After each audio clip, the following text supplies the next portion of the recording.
we talk about games and the sexism in games, and given that gaming is going to inform the metaverse, even if some people are surprised to hear that, do you think that there's a link here between the way that games treat women and the way that society will treat women in the metaverse? Well, I think what you said earlier is really important about the free speech warriors, the ones railing against council culture. They want there to be less rules. Just because why do we need rules and laws? It's to protect people without power from people with power. So the laws that say you can't fire a woman for being pregnant, that's there to protect her from the company who would like to just cut her. So that's why corporations and the wealthy, the two things they care about most is deregulation and tax cuts. So they want to be able to do whatever they want. And in terms of your experience of unwanted sexual anything, that's where the patriarchy comes in. If that's the culture that patriarchy generates, and it's tricky because that culture needs to be shown for what it is, which is a control mechanism for women. So men do that, make unsolicited sexual things because they're that's what they think they're supposed to do. And then there's the difference. This is the critical thing. There are normal men who have just been brought up in the patriarchy, and just that's just their resting position. And then there are predators who do all of it on purpose. Those are the ones that they're the ones that will be using the metaverse and this new kind of physical aspect to it to practice and to escalate. And the closer the virtual reality gets to reflecting real material experience, I worry that more people are going to be recruited into that predatory state because they're going to go incels, us who are just on their own, just on the computer. Suddenly they're going to be able to practice on that computer. And the fact that escalation in sexual and gendered violence, that should be the first thing that anyone everywhere talks about whenever something violent is inflicted upon a woman. Because, for example, you mentioned cyber flashing, being sent an unsolicited nude picture. That is exactly the same as doing it in public. Those two things are exactly the same, and that is a very early stage of someone who can escalate into violence against women, because that's the point where you can fix that. More often than not, you can go in, and that's where the culture change needs to be, and the law enforcement needs to be. Instead of coming in, another woman's dead, if only there was something we could have done. Early on, far, far, far back, you go, whoa, that is just, and then you might be able to educate that out of them. Yeah. But the culture needs, because look, if you've got, as with the metropolitan police, for example, at the moment, they are completely wrapped up in a culture of, we enforce the laws that we choose to enforce. We enforce them on women at vigils and not on our prime minister. But all the laws are the same, but the culture there is one that we don't have to follow it. Yeah. So the culture is the thing that must be changed. Otherwise, laws and regulations really won't have any bites to them, and we won't be safe. No, absolutely. I mean, I'm going to just push back a little bit on that, because we've spent a lot of time talking about violence in games, and we've also talked a lot about how that doesn't translate to violence in offline world. So I can actually see a distinction between gaming and, well, can you see a distinction between gaming and violence against women and girls in a game, and somebody then in a metaverse or a 3D VR world, social world, assaulting another virtual character, a female virtual character, and then moving? I mean, do you feel that there is distinction in that? There is. So in what I see it as, so you've got gaming. If we think of it we've got virtual reality. So say you've got in a couple of years' time, you'll have your VR headset on, and you'll have some kind of haptic feedback apparatus. You could go into Fortnite and you could run around and have a great time in Fortnite. You could go and play a very violent game, say God of War, for example. You could go into that and you could feel like someone's eye is crushing under your thumbs. And I think that's fine. That's the same as like gaming. It's just that it's not real. It might feel more real, but it's not real. But then when it comes to the metaverse and it's an actual person representing their actual selves, that's the crossover point when you go, that's an actual real person who I can impact. I can have a material impact on. And that's where I can see it going. And it's the closer that virtual, like, one-to-one becomes, that's when people are going to start going, this feels fantastic. I love this familiar feeling, because you're getting a genuine reaction from someone. And that's where I think it will become a tool of escalation. I think. Yeah, no, I think that's a really good point, actually, that knowing that the person on the receiving end is an actual person, as opposed to an avatar, as opposed to a computer non-player character, it is going to make a big difference, I think, to how people feel about it. And I think that you've got to kind of like balance that with the fact that because it is online, there's that sort of safety. It's like the way people are more aggressive in cars than they'd be if they were walking down the street, because you feel like you're in your own little bubble, and so therefore you can scream and shout at somebody in a way that you never would if you were like walking down the street with them.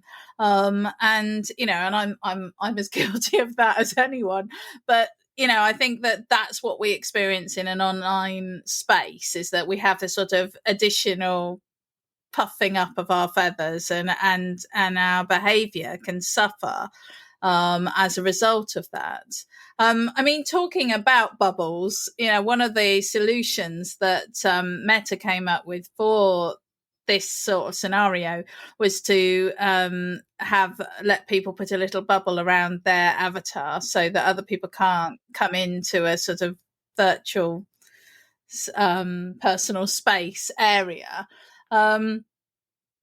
which, and they've done other things, like they've done the ability to report people, the ability to mute somebody so that you can't see anything. You can actually even ban somebody, which means that they can't interact with you and you can't interact with them, and they're sort of just completely out of your world. That when you do report people, they save the last few seconds of your interaction, your conversation, so they can check what's been said and done, which implies that the fact that they can check implies that there will be some level of moderation around. However, when I initially read that, I was like, yeah, no, I can see why they've come up with those ideas, but I am wondering a little bit if a little bit victim blamey, isn't it? Again, isn't it like rape alarms for women? And that's literally what I thought just then as you said that, because we're not going to we're going to protect you from their behavior. We're not going to stop their behavior. We're going to teach you we're going to give you a little. So, Jem, I could go, when you go out to the shops later, you could wear this big bubble thing that no one could go to, and you can have headphones in. That's where it comes to culture, because you've got I hope the vast majority of men that are that's the culture they've been raised in.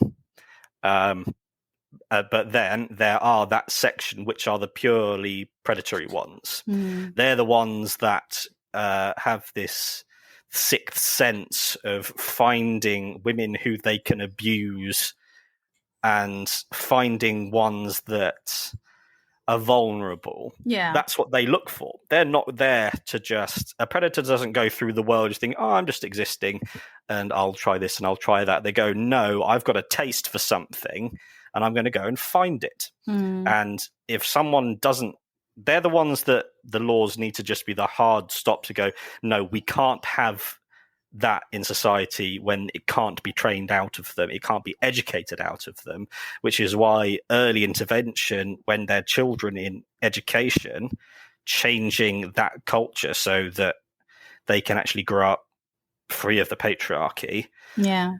And that's where they can be helped, they can be educated out. But they need to be going straight away, how would a predator use this to get what they want? That's the position they should start at. But instead they go, predators, we want as many people as possible to use this. We'll try and insulate you a little bit because you're so sensitive. I mean, would it be reasonable to have a zero tolerance policy on any kind of inappropriate behavior, in so much as that, it's just an automatic week ban or something like that? Because and yes, there would definitely be unfair accusations because fights happen and people have vendettas, but we know from the real world that actually those kind of scenarios are very limited and don't happen very often, and because with the metaverse we need to set up something quicker than we've got time to do in really, because it's going to take generations to completely change that attitude. So do you think that would be a potential solution, or is it too harsh? I think it's too blunt, like trying to fix a Formula One car with a hammer. Because again, it comes to I keep on banging on about capitalism and organised labour, which I think is very, very. It seems the second that I got into learning about organised labour, the train strikes started and are going incredibly well, and they're doing incredible work. And so I go, I came in at just the right time. And the central point of unions and how you set up a union is it's a collective. You don't come in as a union person and say, I'm the union and I'm going to represent you. You come in and you say, what's your biggest problem? What's your biggest problem? What's your biggest problem? And then you collect all those people together, and then they come to a mutual agreement of their demands, and then they work together to get them. The problem with something like a zero tolerance thing sounds good, but it depends who's making the rules. And so it could very easily be, say, it's a zero tolerance for blaspheming. You can't take the Lord's name in vain. And you go, that's that. Then it becomes arbitrary. If it's single people going, we're going to set the rules for other people, then the house rules apply. So it's capitalism again and patriarchy again. We can't police male behavior, and we need to start from the position that everyone can do it. And so that's why we'll do some tweaks around the edges, instead of, if they started a sustainable way, I think, would be to start from that position. How would a predator exploit this? And then you close all those points that it could be exploited. And then you've got a population of normal people who will gladly go set up just some reasonable things to keep us safe. So you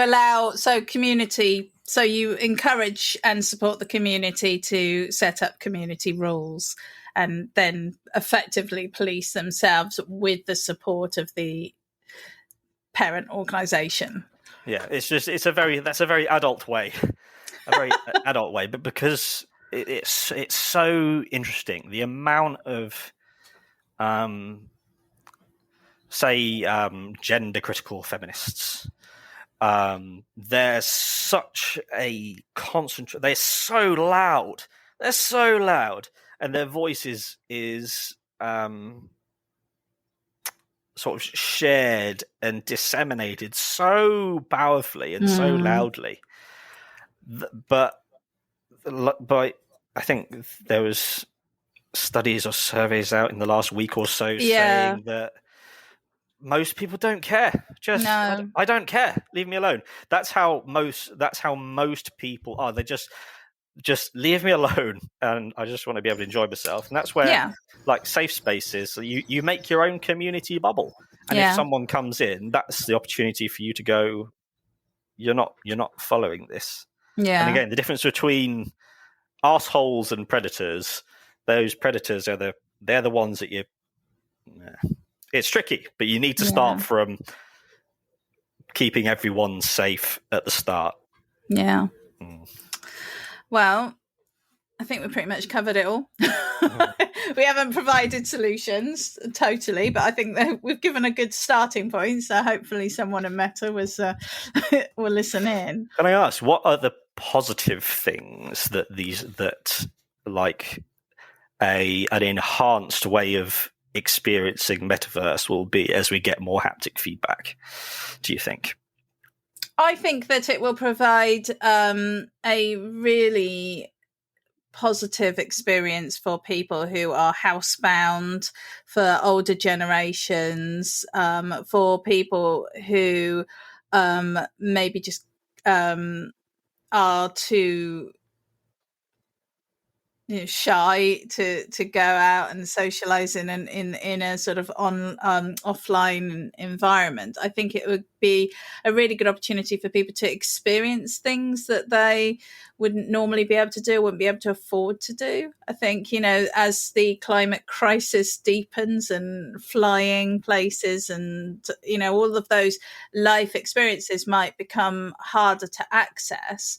And therefore, this could provide opportunity to do that. I think it'd be great. I mean, I've had a number of long distance relationships over the years, and I think, it will be fantastic for those, just allowing people to be in a sort of almost physical shared space wherever they are in the world. Same for families, and when you've got family living in Australia and the other half living in the UK or whatever. So I think it's really positive. And I do think that the conversations that we're having now about the metaverse are really reminiscent for me of the conversations, I'm showing my age now, the conversations that we had about the internet back in the 90s, and the hopes and fears that we had. And I think we can learn so much from what's happened so far for with the internet as it is today. Was it like Web 2.0? We can learn from that, and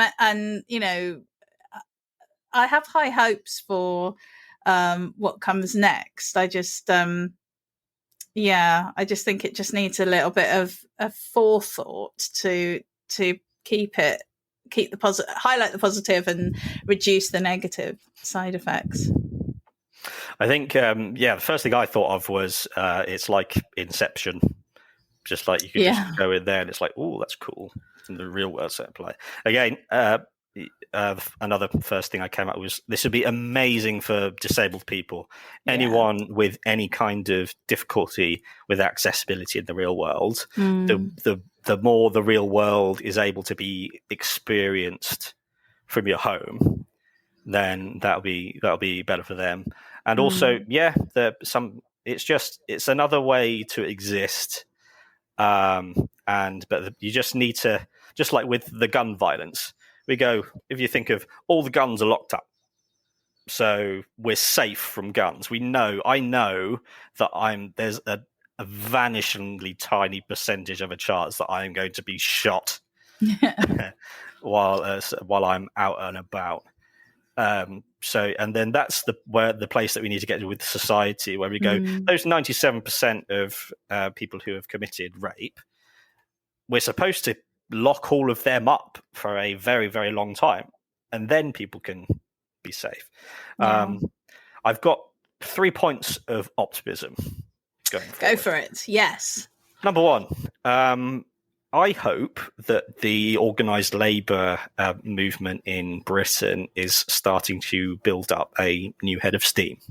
And I hope that will continue, because one of the courses I've been on saying that you can't rely on individuals and you can't rely on politics, because anyone can change at any time.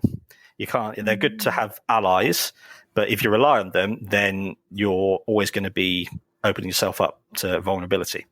So the more we build up that power themselves, rather than renting someone else's power and using it for good things, then the safer we'll be.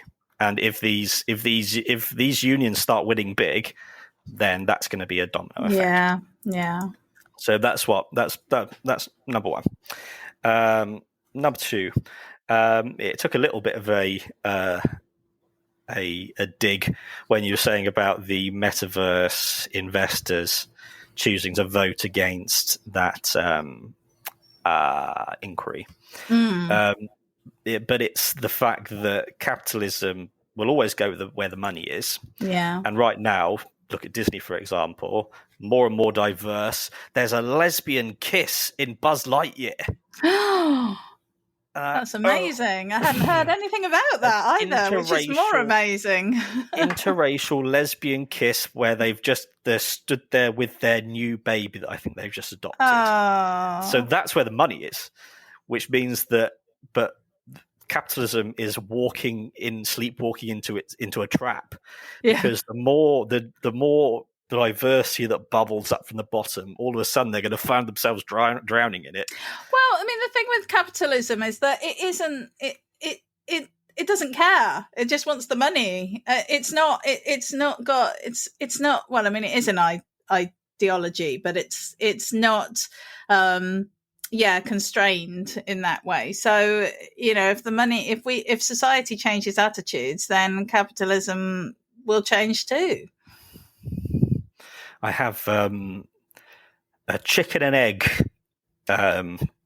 pondering of, I say, like there's capitalism and there's patriarchy.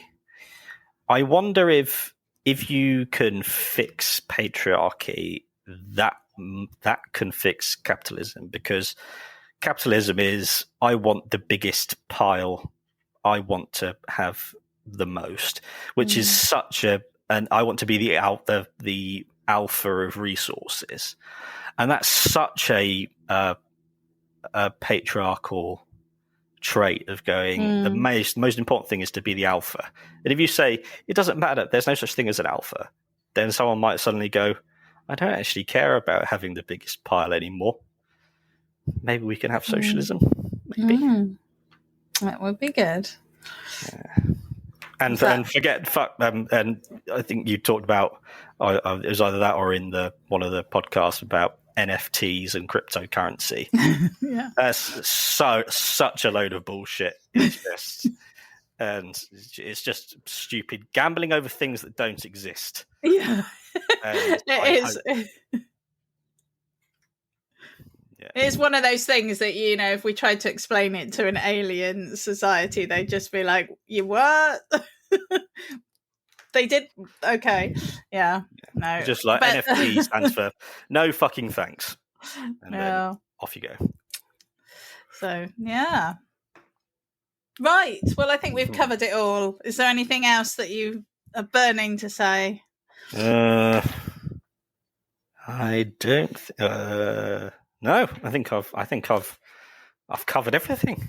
Oh, awesome. Brilliant. Well, if you're interested in the metaverse, then I would recommend that you watch Free Guy, Inception, The Matrix.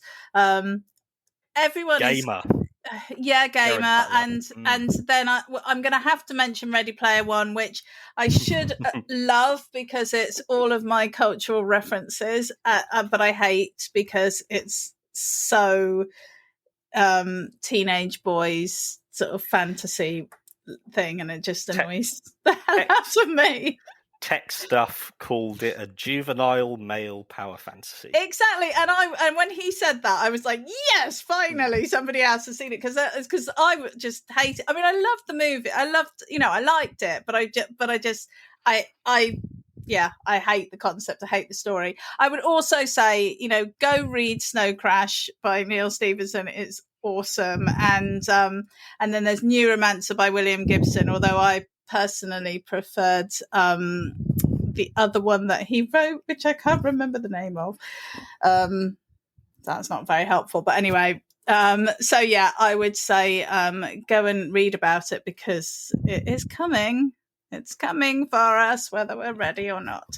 And on that note, I'm going to say thank you ever so much for listening to our little podcast. And we might be doing some sort of shorter sessions, and maybe less of us on than the usual 4 over the summer, because we're all out and about and around and busy. So and it's too hot, but we will definitely have something for you every Thursday. Did we do something on another day? I think we have stuff coming out all the time, really, but definitely on the Thursday. So please follow us on Spotify and iTunes, and is it iTunes? I got it wrong last time. Apple I think Podcasts. I said Apple Podcasts. It's very vague.